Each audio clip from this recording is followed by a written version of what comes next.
শুভ সকাল বন্ধুরা, কেমন আছো তোমরা সবাই?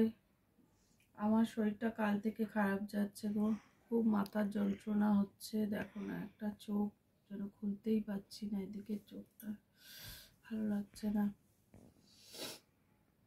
এই কফি খাচ্ছি আজকে একটু, সবাই মিলে কফি খাওয়া হচ্ছে। আর এই সারাদিনের কাজ এবার শুরু হবে, ঠাকুর ঘর থেকে শুরু। মেয়ে যাবে চান করে ঠাকুর ঘর করতে, ঠাকুর ঘর করে এসে তারপরে ও যাবে পড়াতে, বাবু যাবে অ্যাবাকাস ক্লাসে। আজকে আমার রান্নাবান্না মোটামুটি সব সারা আছে, আজ আর রান্নাবান্নার ঝামেলা ঝামেলার মধ্যে নেই। আজকে আমি একটু রেস্ট করব আর তোমাদের সঙ্গে মাঝে মধ্যে গল্প করব। এইভাবে আজকে দিনটা কাটাতে হবে। আজকে দিনটা আমি পাচ্ছি না, এই হাতটা তো তুলতেই পাচ্ছি না, প্রচণ্ড ব্যথা যন্ত্রণা হচ্ছে। হ্যাঁ, যাক, তোমাদের সব কেমন শীত পড়েছে? আমাদের এখানেও ঠান্ডা পড়েছে, কিন্তু তোমাদের ওখানে কেমন ঠান্ডা পড়েছে আমি জানি না। সবাই ঠান্ডাতে ভালো থেকো, ঠান্ডা লাগিও না। যতটা পারো জল কম ঘেটো, কি জল সংসারে কাজ করতে গেলে তো জল ঘাটতেই হবে, তাও সাবধানে থেকো।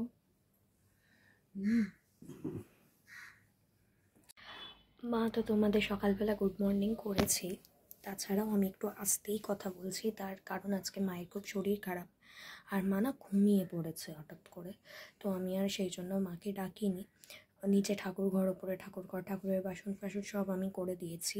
আর রান্নাটা না করাই আছে আগের দিনের, তো সেই জন্য সেরকম কিছু করতে লাগবে না। যদিও বা লাগে আমি করে দেবো, মাকে ডাকবো না, কারণ আজকে মায়ের শরীর খারাপ আর আমার পরীক্ষাটাও সবে সবে শেষ হয়েছে, তো আমার খুব একটা চাপ নেই। আর এই দেখো মা শুয়ে এখনও ঘুমাচ্ছে, আমি দেখাচ্ছি। এই দেখো মা ঘুমিয়ে পড়েছে, আর এদিকে এখনও আমাদের ঘর টর কিছু তোলা হয়নি, কারণ আমি ঠাকুর ঘরে ব্যস্ত ছিলাম আর সরস্বতী আন্টি এখনো আসেনি। তো সরস্বতী আন্টি এলে এগুলো সব গোছাবে, ঘর দোর ঝাড়পোছ করবে, তারপর বাকি কাজে হাত লাগাবে।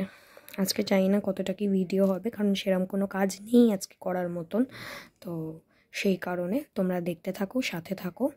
আর মায়ের কুইক রিকভারির জন্য তোমরা একটু প্রে করো। আজকে দেখো ঠাকুরকে খেতে দেওয়া হয়ে গেছিলো, খাবারগুলো তুলে নিয়েছি ঠাকুরের সব, আর এবার প্লেটসগুলো আমি ধুয়ে নেব। আসলে মায়ের আজকে খুব শরীর খারাপ, ওই জন্য মা আজকে সেরকম কিছু করতে পারিনি। এগুলো ধুয়ে তারপর আমি গোপালকে ঘুম পাড়িয়ে দেবো, ঘুম পাড়িয়ে মাকে ডেকে তারপরে আমি লাঞ্চ দিয়ে দেবো। খাবারটা সরস্বতী আন্টি গরম করে দিয়েছে, সরস্বতী আন্টি ঘরটা ঝাড়টা দিয়ে দিয়েছে, সবই করে দিয়েছে। আমি ঠাকুরের বাসন মেজে দিয়েছি, আর এই যে এবার এগুলো মাজবো না হয় জল দিয়ে ধোবো। গোপালকে এবার ঘুম পাড়িয়ে দেবো, তারপর খেয়ে শুয়ে পড়বো।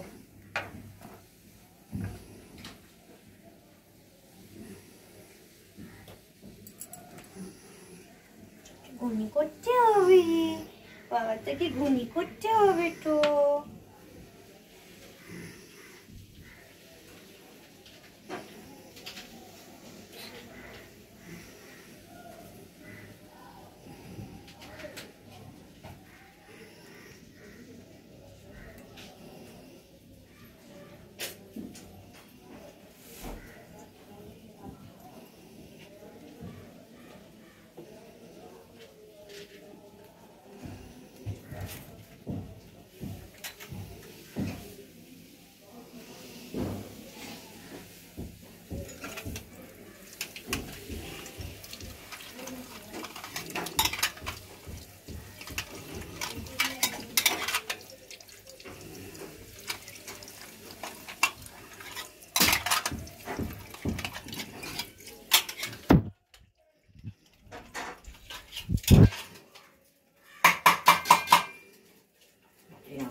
এই থালাটা তুলতেই ভুলে গেছি।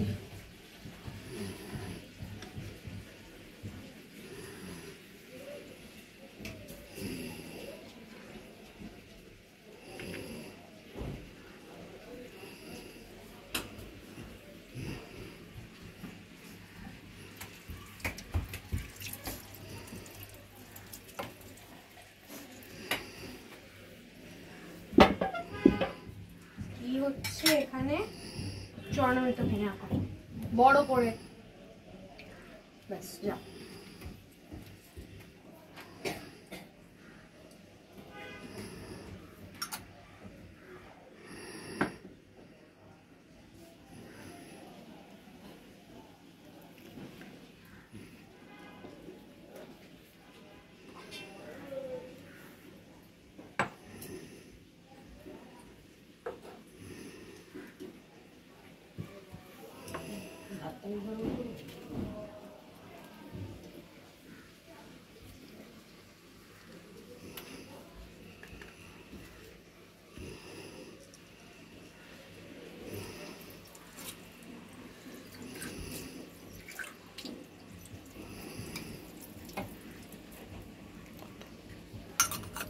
দেখো দুটো গ্লাস আমি ধুয়ে দিয়েছি, এগুলো থাক, কারণ পরে আবার বিকেলবেলা আমি ধুয়ে দেবো যদি জল টেস্টটা পাই ওদের, ওই জন্য আমি গ্লাসগুলো রেখে দিয়েছি। দুটো গ্লাস ধুয়ে দিয়েছি, বাকিগুলো রেখে দিয়েছি। এখানে দেখো আমি গুছিয়ে রেখে দিলাম। আবার বিকেলবেলা উঠে গপুকে সন্ধে দিয়ে, গপুকে ঘুম থেকে তুলতে হবে, তারপর সন্ধে দিয়ে ওকে খাবার দিতে হবে। আর এইদিকে দেখো রান্নাগুলো দেখানো সেরকম কিছু নেই। এটা হচ্ছে মাটন, আর ওটার মধ্যে কটা ডিম সেদ্ধ করে দিয়ে দেওয়া হয়েছে যাতে রাত অবধি হয়ে যায়, কারণ আজকে মা রান্না করতে পারবে না আর আমারও পড়াশোনা আছে। আর এইটা হচ্ছে মাছের তেলের চচ্চড়ি, আর এতে ভাত আছে আর পেঁয়াজ কাটা আছে একটু, যাতে মা খেয়ে নিতে পারে, কারণ মা না খেতে পারে না হলে। তো আজকে সবাই মিলিয়ে গুছিয়ে এটাই খেয়ে নেব। আজকের জন্য ভিডিওটা এখানেই শেষ করছি। তোমরা সবাই ভালো থেকো আর মায়ের ব্লগগুলো দেখতে থাকো। আজকে মায়ের যেহেতু শরীর খারাপ ছিল ওই জন্য আমাকেই একটু করতে হয়েছে, তাও সবটা দেখাতে পারিনি তোমাদেরকে, সেটার জন্য খুব খুব খুব সরি। কিন্তু তোমরা এইভাবেই আমাদের পাশে থাকো, তোমরা না থাকলে কারা থাকবে বলো? তোমরা থাকো, আমাদের ভিডিওস দেখতে থাকো, আর আমাদের চ্যানেলটা সাবস্ক্রাইব করতে ভুলো না। টাটা।